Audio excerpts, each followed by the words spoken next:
welcome to the Focus series. Some of you I know from education classes, other people I don't know. And I take it you're here because you were forced to come for a grade or some kind of class requirement along those lines. And I'll try to contextualize some things as best as I can, as long as I can figure something out, and that would be like what your background is. So I've met criminal justice here. What are you studying, sir? Philosophy and history. Ooh, beautiful. Elementary education. Gotcha. Same. Same there. Graphic design. That's cool. I love you people. You make stuff look pretty and really great. I wish I had that gift. I just do not. So I love going over and seeing the shows, the art shows, senior shows with graphic design. Stuff blows me away. What you're able to do. Thought you were picking my pocket there. You can straight. Nice. This can be very, very relatable for you as well. So I'll try to put this in a perspective of within the school functions, because that's where I always operate, and then also within some business perspectives, since we live in a pretty fluid, dynamic, international, and multicultural world these days. So since it is Valentine's Day, I want to wish you Happy Love Day, and yeah, well, and share with you, as I did my wife this morning, gave her Valentine's card, gave her a lovely kiss, and then I leaned in close to her and I said, do you remember 41 years ago? She goes, you are not going to say what you say. I go, you turned me down for a date. I said, and I won. She goes, I won too, honey. So that was like the most devastating Valentine's Day of my life. Okay? But hey, so it'll be 40 years in a couple weeks. So if I behave myself, I'll make it to 40 years with her. So keep my fingers and toes crossed that I could be a good boy here. All right, so last spring, a friend of mine contacted me and said that a journal, education journal, was looking to do a very special edition on multiculturalism, and she said, I know your background is teaching within international schools and to internationals in those schools. And she said, I'm wondering if you could take some of the principles that you learned from teaching in international schools and put them into a perspective of how American teachers could apply those principles to bridging diversity gaps in the classrooms, and same thing, diversity gaps in the workplace. And I said, sure, I'll be glad to. So I started working on the article and got it written the way I wanted it to be written, and then I see that there's what our focus theme was. They were asking for professors to do a series, part of the series. I said, oh, I could just bring in elements out of that article. So that's where today is going to come from.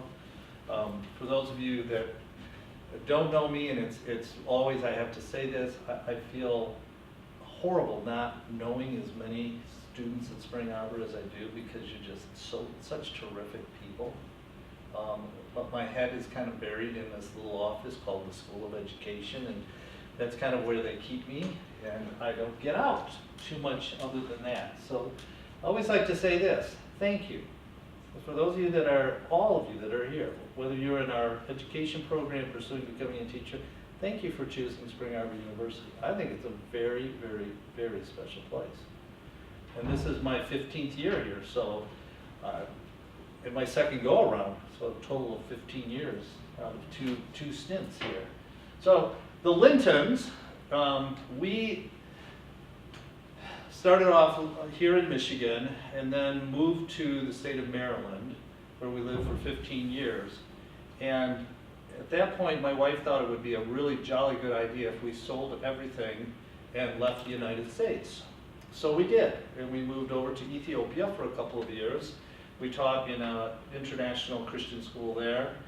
I became really ill and had to come back to the States. It took me about a year to recover, and then we were wound up over in Kenya.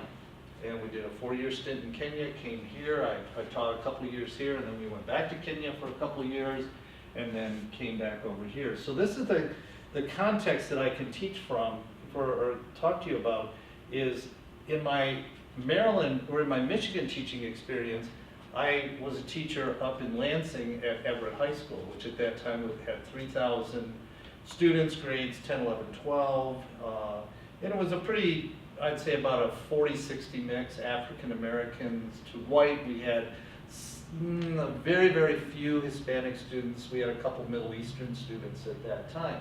When I moved to Maryland, it was very much 80% or more Caucasian, to the rest would be African American students. Then when I moved into the overseas setting, that was just crazy. Because now we're talking 34, 40 different nationalities in a particular classroom. And you learn very, very quickly to look at culture through a different lens. So we'll continue on with this in a moment, and it will be after you take your little quiz. I don't count too well sometimes, you know that, so if I don't give you enough of these, just shout out. So this is our little cultural context quiz for today. This is also a wonderful teaching method where you eat up time so you don't have to say much more. So, We're missing one.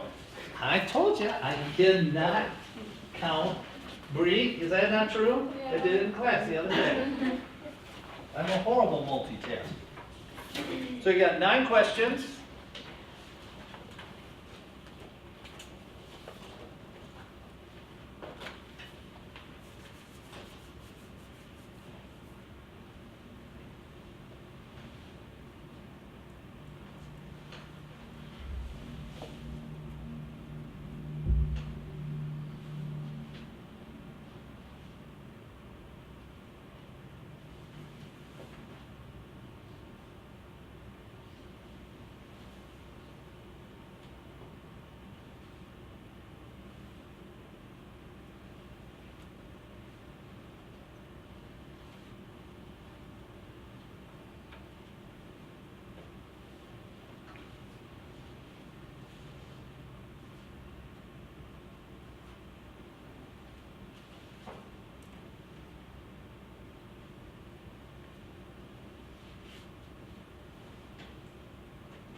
Okay, I'm looking around, looks like almost everybody's there. We'll come back to this just in a little bit.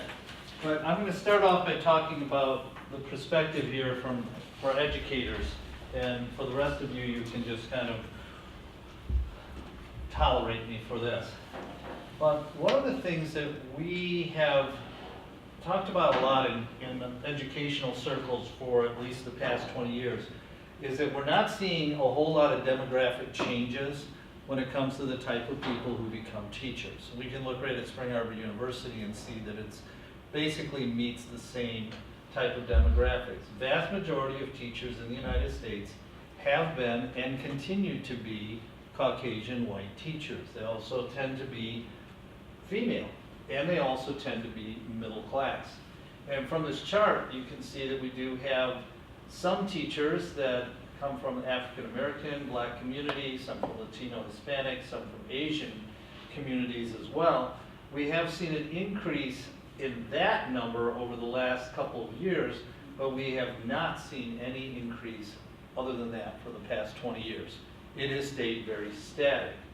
Whereas if you look at our chart of what it looks like as far as the students in classrooms, this is pretty much representative of what we see. So this is data that comes out of 2011, 2012. It's 208 student data. This chart, so the thing that we are finding though, is that even though our teachers aren't changing, the classroom are looking different. Churches are looking different. The business world is looking different as well.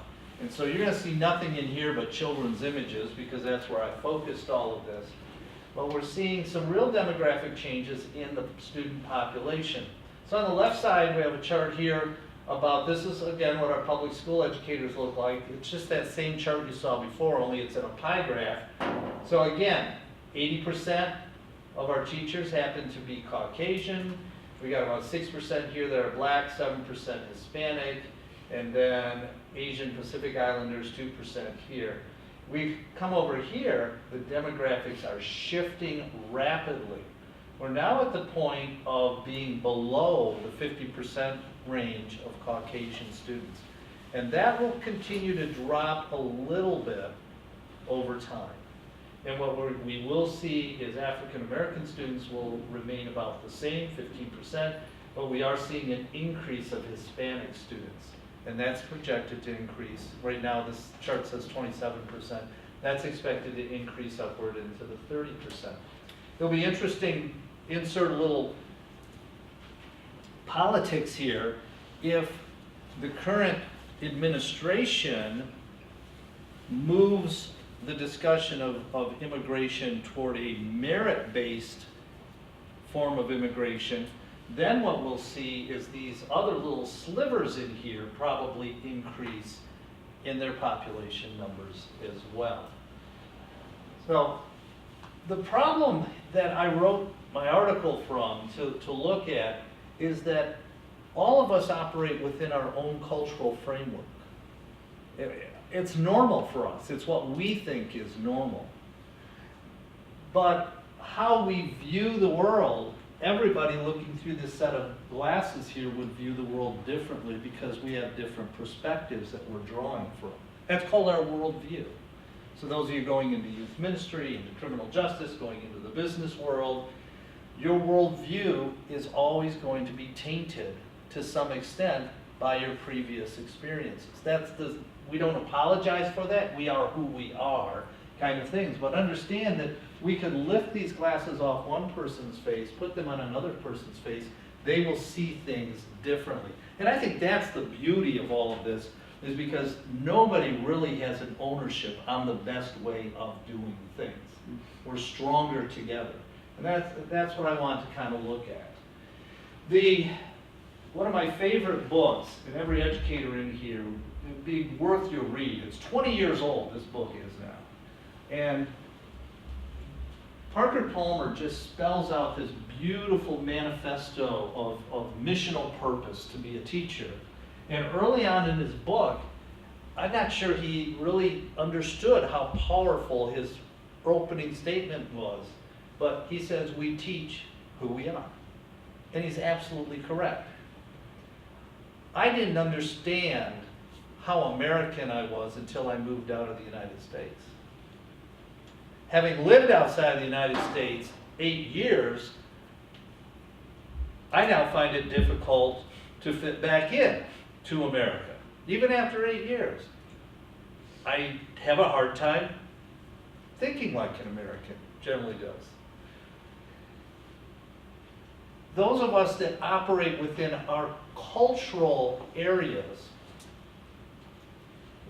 we can have a cultural disconnect with people that come from different areas.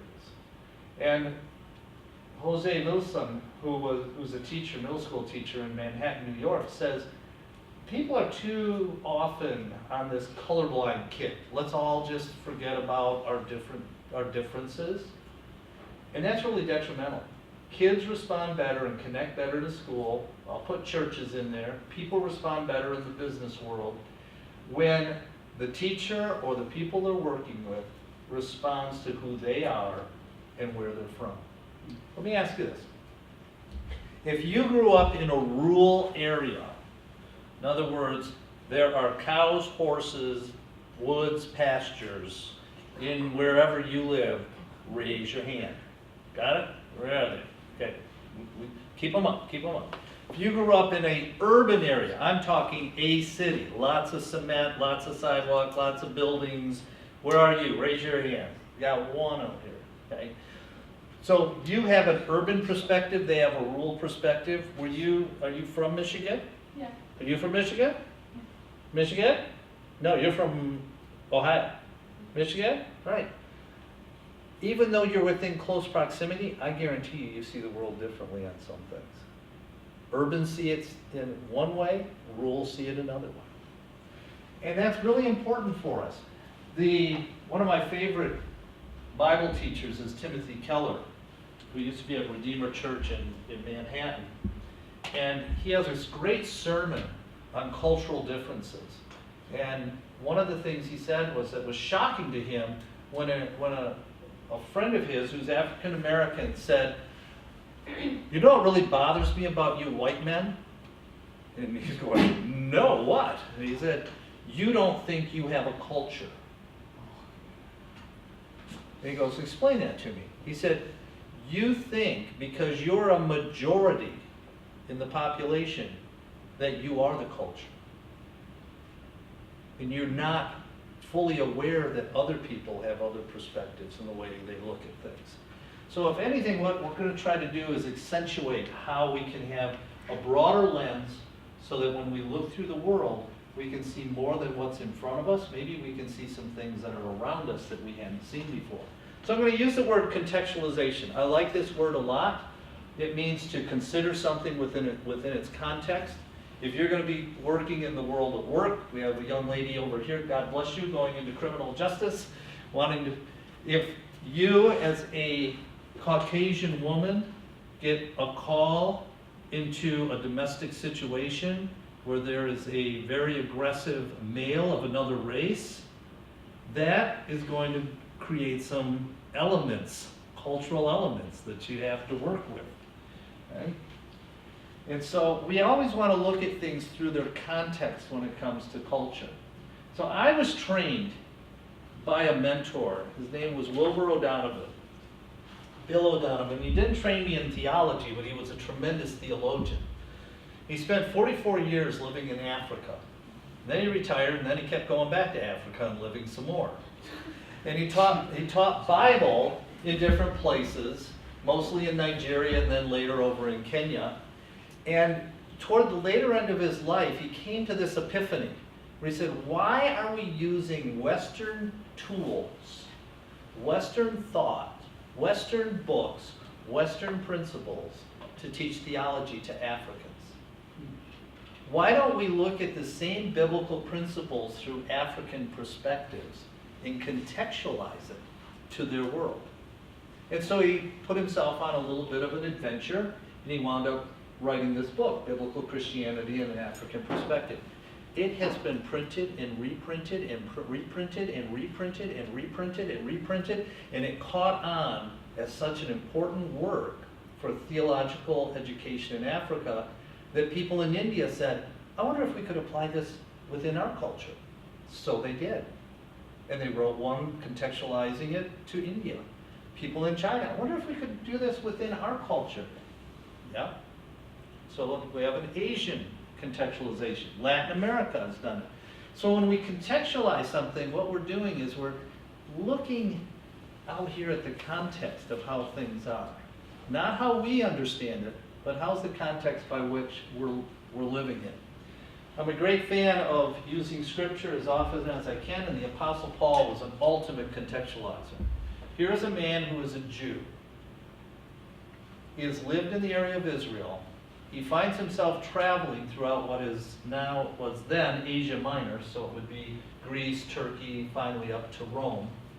And he has one mission, and that mission is, I need to connect people with the gospel of Jesus Christ in the most relevant, culturally relevant way that I can. And so he contextualized the gospel. And the way he contextualized it was, here's the gospel message here, here's the culture over here. How can I work understanding their culture so that I can make the gospel understandable to them and applicable? And so no matter where we are in work, if we work with multiple different nationalities, ethnicities, we're going to need to find some way to make connections. One of my brothers is a very talented project manager, and one of his jobs a couple of years ago, he was setting up the brand new massive $100 million database project for Ford Motor Company through the Fujitsu Corporation. And he had a number of Indian engineers working with him. And he got word that some of their computers weren't working. And so he went down to them and he goes, okay, I understand that some people don't have computers or they're not working for you. Who's got a problem with their computer? Oh, mine's fine, mine's fine, mine's fine. Okay, all right, just checking. I must be mistaken. Goes back up to his office. One by one, people carried their computer into his office. Mine's not working. From an American perspective, it's like, why didn't you tell me that when I was down there? From an Asian perspective, I didn't want to lose face. So you got to learn to contextualize what you're working with. So I'm going to do the 3-step culture boogie here, because I think getting to learn culture is pretty much like learning how to dance, and I don't dance well at all. I think it's because I'm white. But, and male, that's probably part of it. I try, but it just doesn't work, okay? So there's 3 parts here. Become aware of your own culture, learn about the culture of others, and then embrace practices that celebrate others. It's the third one that for you educators, you're going to find that to be most meaningful. So you've taken your little cultural preference quiz. I didn't give you quiz 2 because I figured we wouldn't have enough time. So let's look at how you did. You do not have to participate if you don't wish to, but if you wish to, that will be perfect. Because we're all going to look around and see who's who. Number 1, you're given a job to complete. Are you task-oriented or a little more social, relational? Do I have any social, relational people when it comes to achieving jobs? We're put that right there, right there, right there, right there, right there. Interesting. Yeah. Okay, that'll be good to look at. When you approach a problem, do you look at it through kind of a global perspective where you use multiple emotions and feelings, or do you look at it logically? Boom, boom, boom, boom, boom, boom. Where's my logic sense people? That doesn't surprise me, okay? So when answering a question, do you like to use yes, no, or do you kind of like to give the long version of the answer? I know it depends on the question. But where's our long version people? Okay, now, where's our yes, no people? Where's it? These other people drive you crazy, right? You're like, just give me a yes, give me a no, come on, we gotta get on with this thing. You see yourself as an individual or belonging to a group? Let's see the group. Where's our group people? Could you identify the group you belong to? Would that be putting you on the spot too much? You need to think about that? Just like with my friends, I guess, and my brother. So I have a twin brother. Oh, you do? Yeah. Oh, wow. You two think alike? We do. I know, it's crazy. Crazy. What group would you identify with? Probably multiple groups, so it would be whatever demographic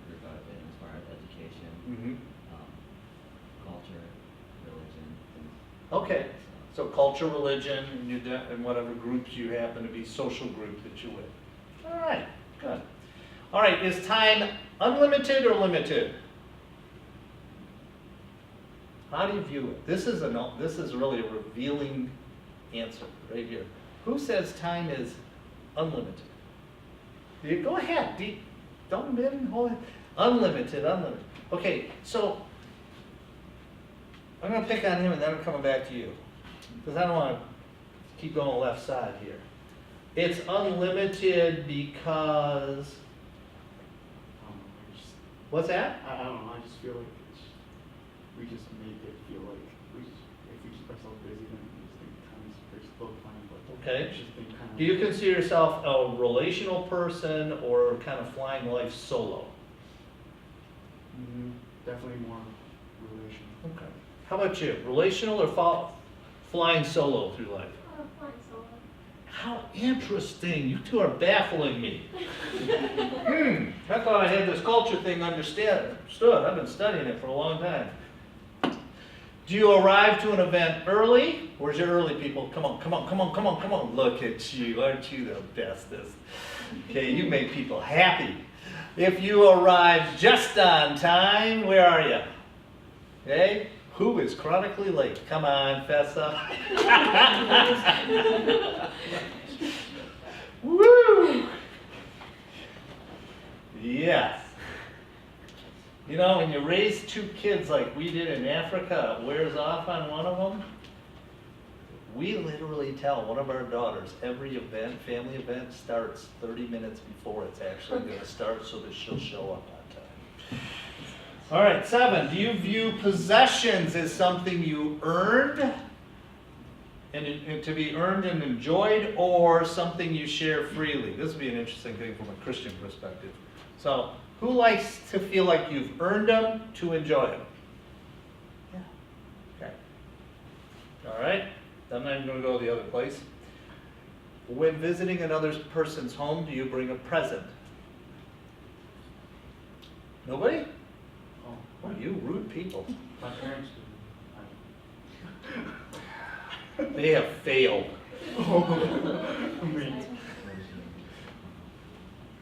All right, so then do you believe your behavior is a reflection of yourself, I'm responsible for me, or is your behavior a reflection of the group, I'm responsible to them? Anybody want to say group? Okay, interesting. Well, we'll get into why that is in a little bit.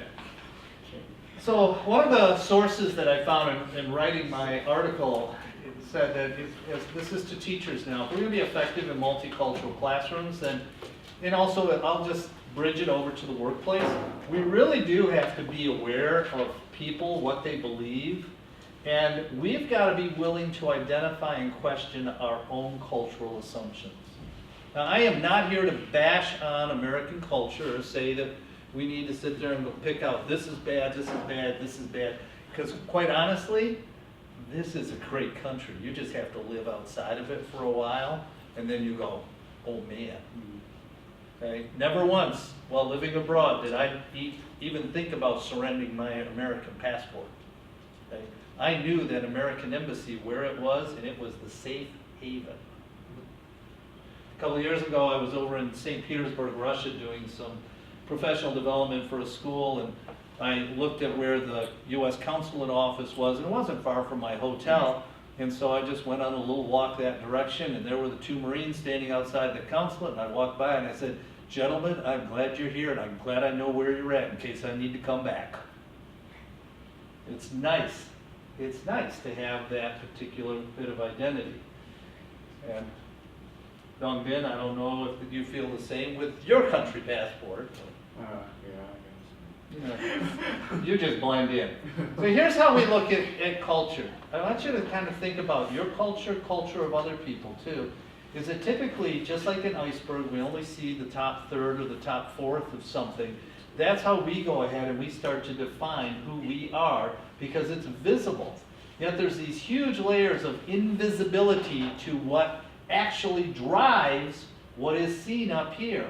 What's down here determines what is visible. So these values, the history, your beliefs, assumptions, attitudes, and customs all flow upwards. And so oftentimes when we talk about food of a certain country, well, why do they eat that particular food? Well, it could be the geographic region. Okay? They've come to have certain customs down here because that's how they sustain themselves in that particular geographic region of the world. You know, dress can always be different. In December, I took a group of students to some schools in Detroit. The last school we went to in Detroit had about 60% of the students were from Bangladesh, and then 40% were Yemen, right? Yemenis. And so we saw a variety of dress in that school. Language, etiquette, religion, behavior. Etiquette is always interesting because you can insult hosts and you can insult your coworkers very quickly if you don't realize what the proper etiquette is. So our culture is one way, and then other cultures are the other. So here's the deal. On that particular test that you took, the quiz that you took, if you based yourself more in the individuality area, in the individual part, then you're probably looking at a individuality would be down here. You're task-oriented, you're very individualistic. You're what they call a cold climate culture. So Western Europe, United States, Canada, we kind of think this: time is limited, time is money, task-oriented, got to get things done. If you're a guy, say as few words as possible. Okay? Just got to get it done. And it frustrates us when people are the other way.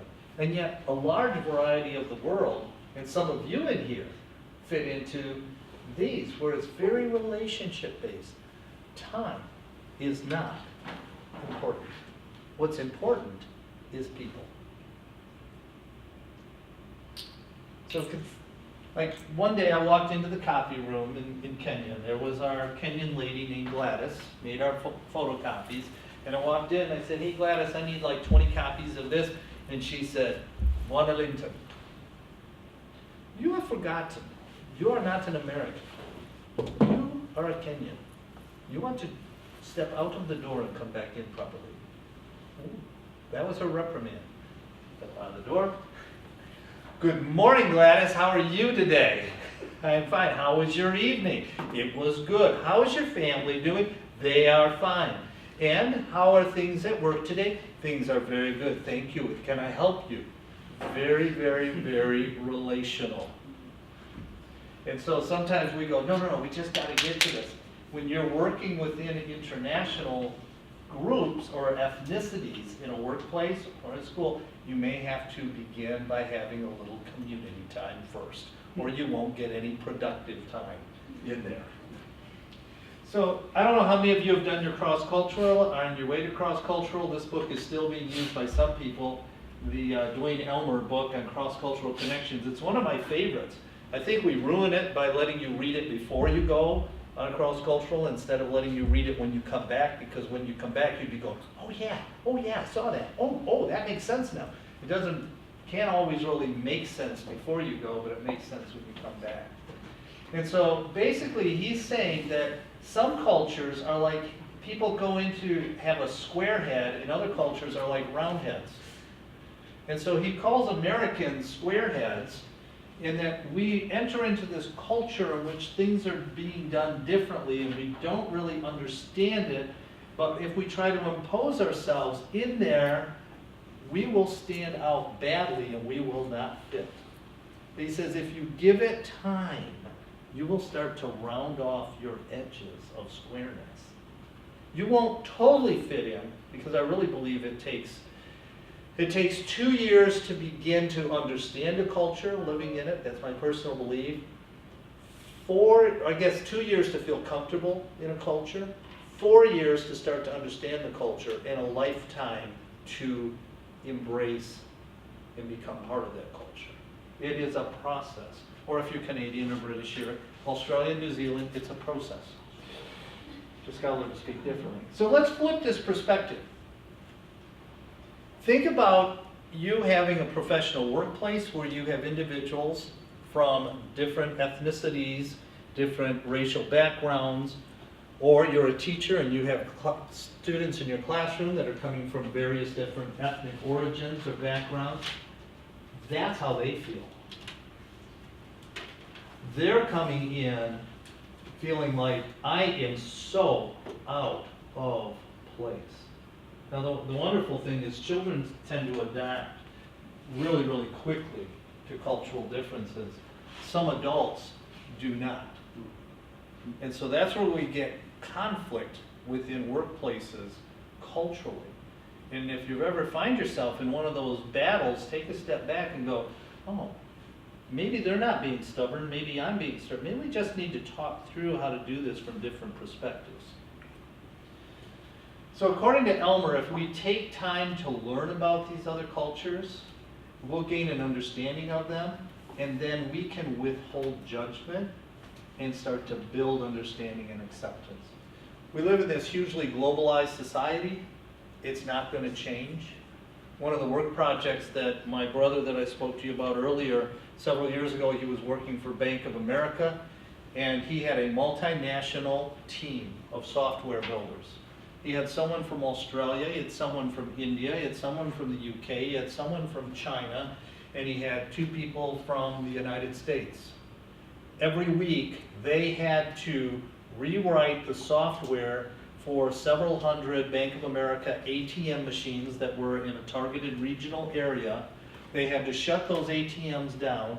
They had to take out the old software. They had to upload the new software, run all the tests on it, and it all had to be done between midnight and 3 a.m. in the morning. Now, his whole team's working on this throughout the week.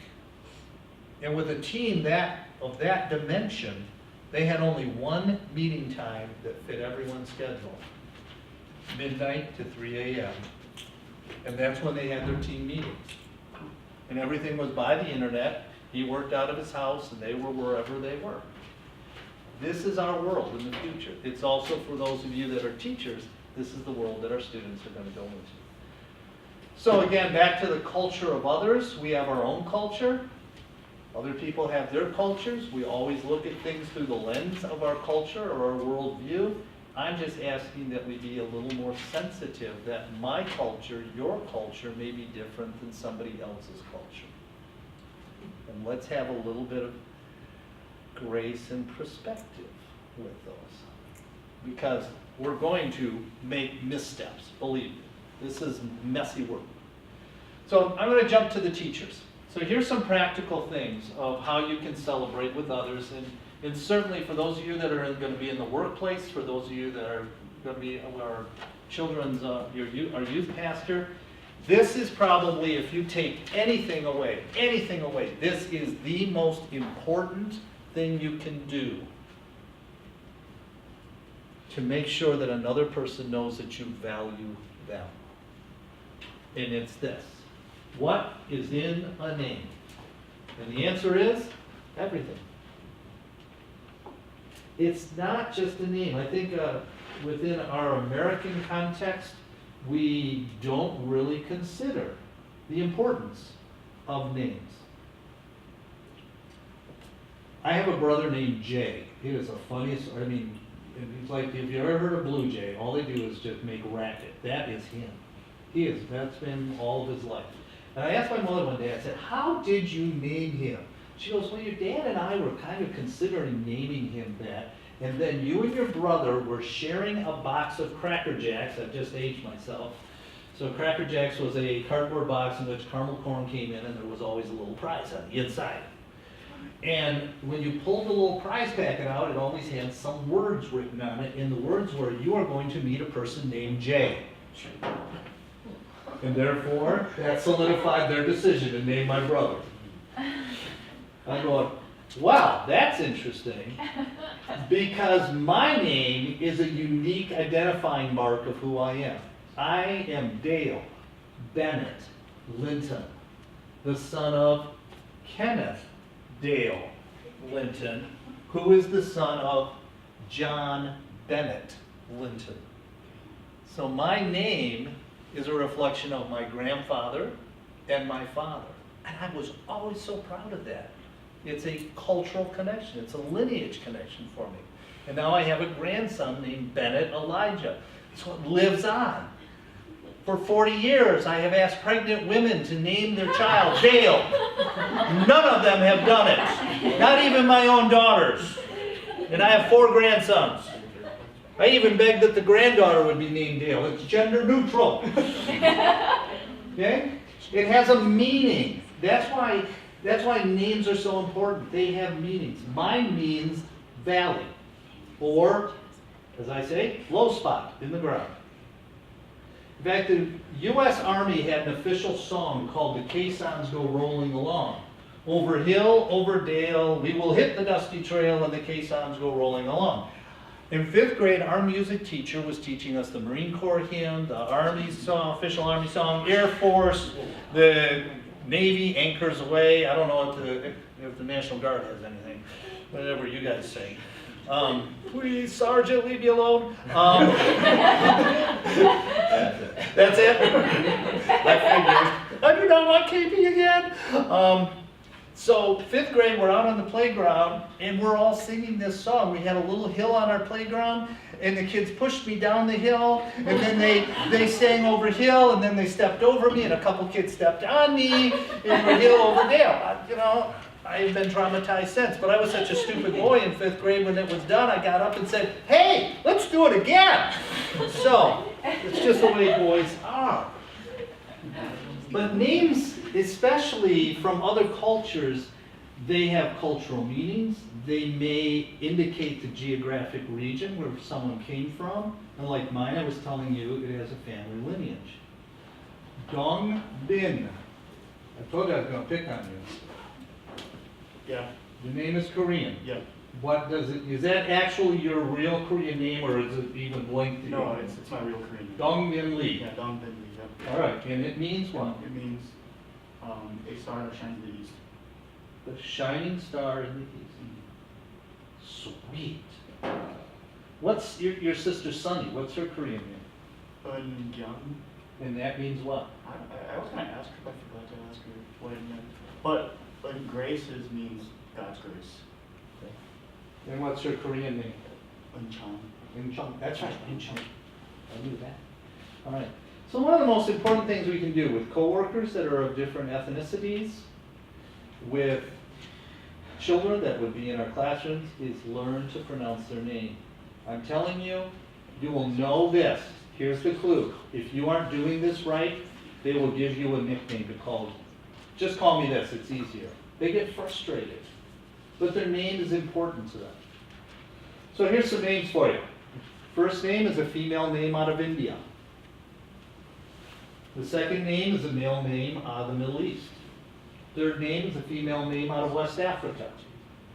The fourth name, I believe, is Korean. Fourth name? Yeah. Okay, thought so. Fifth name is from China. And then the last name in there is from East Africa. Turn to your neighbor and see if you can pronounce one of those. Which one's easiest for you to pronounce? No fair, you can't check. Okay.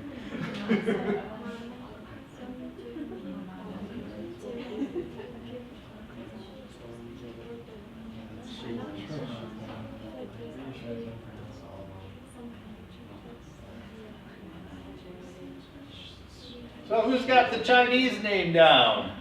She won. What are you gonna say? She won. She one? She won. And the she has to come from the back of the mouth here. See, when I went to language learning school, the one thing they said was Americans really have lazy tongues and lazy jaws, and we had to do different exercises and stuff to loosen them up. Shang Wan, can you imagine? You bring your lower jaw up to your upper jaw, put the breath in the very back of your mouth and make a sh sound. Shang Wan. Shang Wan. All right? Who's got this one? I can't write, come on. She's a famous ice skater in the Olympics right now. She's a racer. Mame. Just kind of like it sounds. Mame. Should we spare you this Korean name and go to Dongbin? Sure. 서영재. Soyoungjae? 서영재. Yeah. Where's the emphasis on the name? On the syllable? Songyoung or on the J? What do you mean? Like, where does it, the inflection go up on the name? 서영재. I don't know. It's just saying Songyoungjae? yeah. Okay, all right. How about this one? Want to give it a shot? For that one, you have to use rolled R's. Sounds. So, Kipruto Rotich. And it's a ch sound at the very end. Kipruto Rotich. By the way, this is the guy that heads up your financial aid here at Spring Arbor. Herbert Rotich. Okay? That's it. We have a number of faculty here that have names that come from other countries. Ask them about their names. This happens to be one of our education students right here.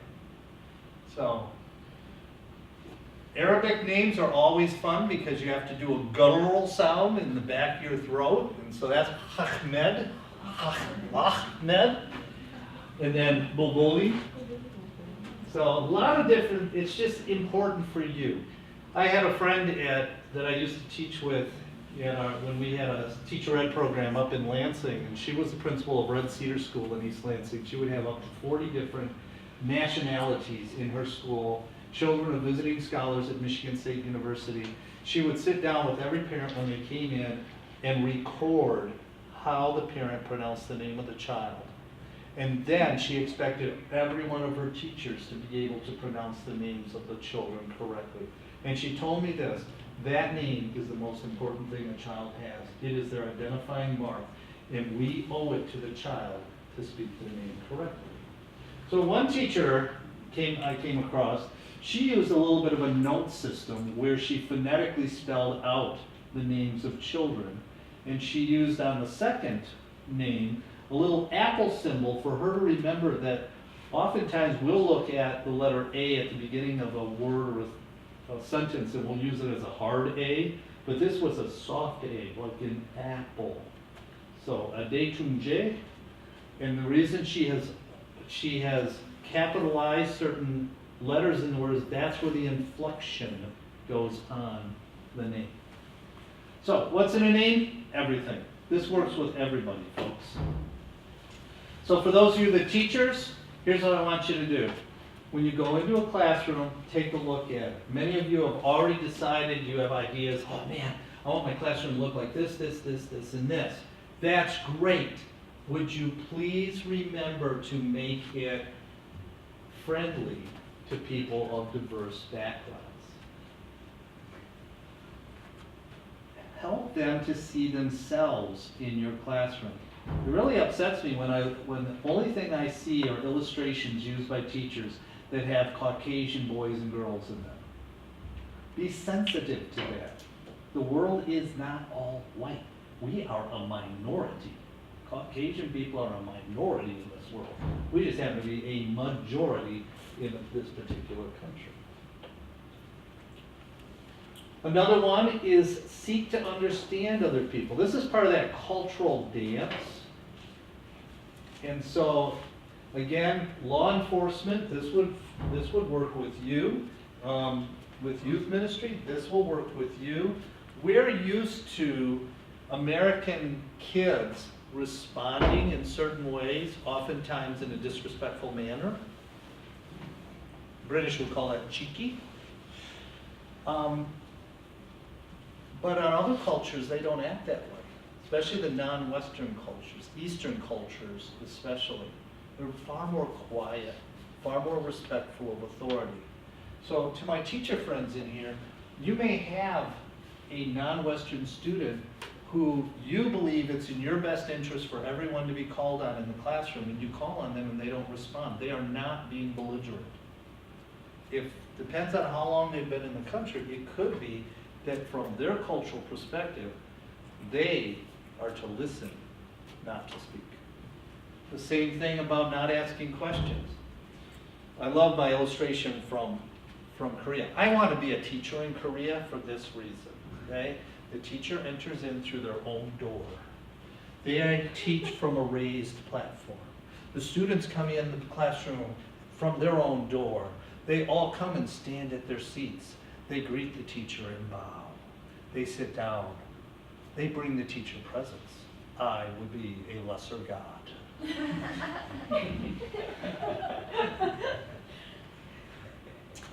Which is one of the reasons most people become teachers. They all want to be dictators. They just don't have enough money to buy their own country. So,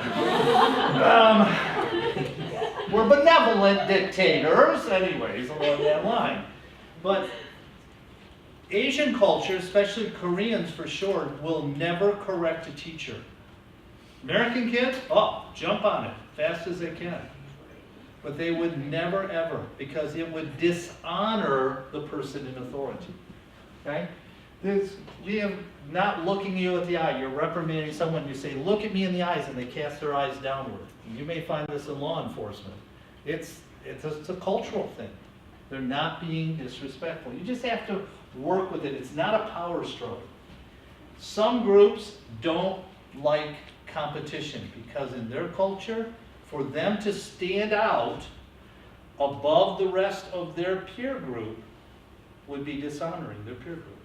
So they like collaboration. And you will love it as a teacher when you get typically an Asian parent who wants you to give their child more homework. While other parents are going, you're giving them too much homework. And they're saying, more homework. No, we want more homework. I was in a second grade classroom in Troy, and it was they were celebrating the student of the week. He was a young Korean boy, and his mother had brought in his keyboard, and he sat down and played the most amazing piece of classical music. And the teacher was astounded and said, how long do you practice? Now, most of us remember if you had to take music lessons, you had to put in those agonizing 20 or 30 minutes a day in which you piddled off about 15 of those minutes before you finally got to your instrument. And the boy didn't respond. And I knew why, right away, because of the question she had asked. And she asked it again, and he didn't respond. And then his mother said something to him in Korean, and he shook his head, and he replied back to the teacher, I practice as much as it takes to be perfect. Very different cultural perspective. I kind of think college students should do that too, by the way, because that's what you do in the real world of work. You work at it until you get it really, really right. All right, so the next one I'm going to, and then the last one I wanted to tell for our teachers, let me go back here. The one thing we know that works, teachers with different ethnicities and cultural groups in your classroom, use as much cooperative learning as you can. It benefits everyone. Let's go back to the illustration of my brother with his multinational team, software team. That was all the skills they needed came through learning how to work cooperatively with each other. And that's one of the reasons we want to use that in classrooms. This is my favorite. So if you're in the workplace and you have lots of nationalities, I'm going to say, tell them it is International Food Day. Bring me in your best dishes, because food is culture. And you will eat some amazing food if you'll do this. Teachers, designate time to allow students to dress up in national dress. Dance is such an important part of culture around the world. Traditional dances. We don't have any real traditional dances. I'm not even going to count line dancing.